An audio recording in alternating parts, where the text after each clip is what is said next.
I anden slader bliver vi præsenteret for, hvorhen novellen foregår, og her er det så ved en ungdomsfest. I præsentationen bliver vi præsenteret for de forskellige personer, blandt andet Frida, som er en rigtig bitch. Hun er egoistisk og opmærksomhedskrævende kælling, som søger meget opmærksomhed hos drengene. Hun har langt lækker lyst hår, og så går hun med meget make-up. Hun er rigtig diva. Den anden person, som er med i novellen, er Hamid, den lækre fyr.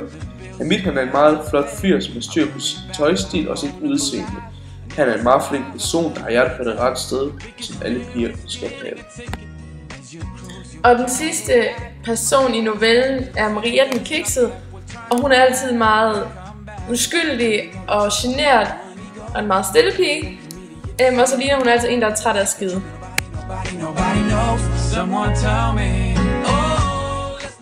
Flygten er en trekantsdrama, der drejer om 3 personer. Hamid, Maria og Frida. Maria er vild med skolens populære hold Hamid, men Maria er lidt en kiksede pige, og føler derfor hun ingen chance har hos Hamid. Da den lækre og populære pige Frida tilfældigvis opdager Marias crush på Hamid, vil Frida bevise, at hun let kan score Hamid for at provokere Maria. Så alt i alt er det et kæmpe trekantsdrama. Point of no return er der, hvor der er ingen vej tilbage. I vores novelle er Point of no return, hvor Frida kysser Hamid, men som sagt kan Hamid godt lide Maria.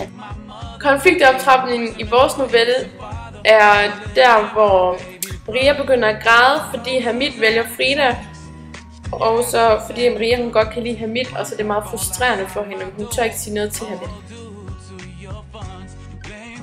Klimaksen i novellen er der, hvor Frida blærer sig over for Maria, selvom hun ikke kan lide Hamid.